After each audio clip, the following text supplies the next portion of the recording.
Pemirsa, pemerintah kembali menegaskan aturan larangan impor barang bekas demi melindungi UMKM dan industri tekstil dalam negeri. Sementara itu, Menteri Keuangan Purbaya Yudi Sadewa berencana menerapkan denda dan blacklist bagi pedagang impor. Berikut laporan jurnalis NTV Maulana Iqbal dan juru kamera Indar Mawan Hadade dari Pasar Senen, Jakarta Pusat. Ya pemirsa, Menteri Keuangan Purbaya Yudi Sadewa ini berencana untuk membenahi Pasar Senen, di mana Pasar Senen sendiri terkenal sebagai salah satu pusat penjualan barang-barang impor, baik itu pakaian dan lain sebagainya begitu.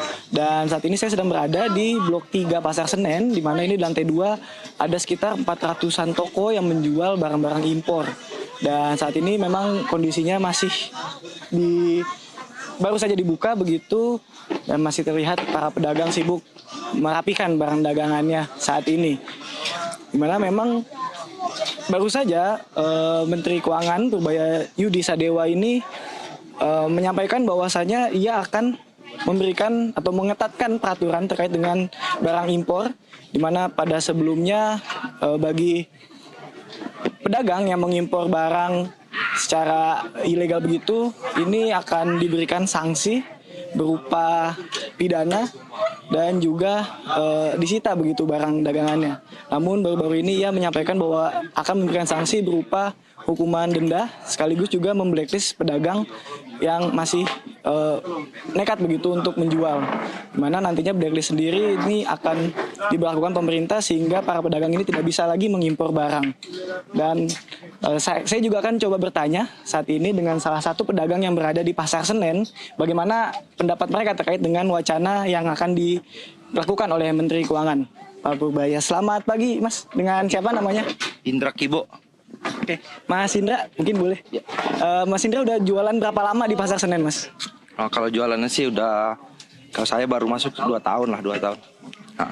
Oke, Mas sendiri bagaimana menanggapi soal wacana peraturan yang akan digalakan oleh Menteri Keuangan terkait dengan pembatasan barang impor dan denda yang akan diberikan kepada pedagang seperti apa, Mas?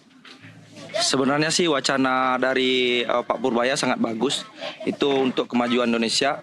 Yang paling penting itu kan sebenarnya mafia-mafianya yang harus diberantas, bukan pedagang-pedagangnya.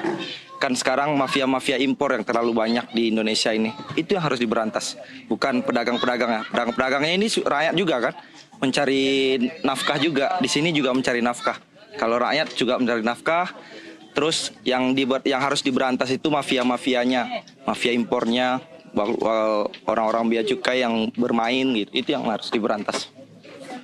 Lalu terkait dengan hukuman denda begitu, lalu juga ada blacklist dari pemerintah. Kalau pedagang sendiri menilainya seperti apa, Mas?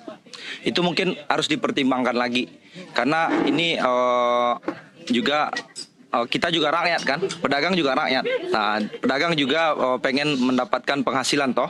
Nah, kalau ada kebijakan pemerintah yang mungkin bisa mengganti produk yang bisa kita jual, yang bisa menghidupkan no problem, kan nggak masalah.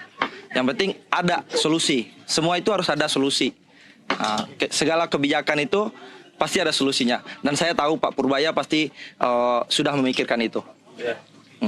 Terima kasih Mas atas waktunya. Ya, dan memang seperti itulah salah satu keterangan dari pedagang yang berada di sini.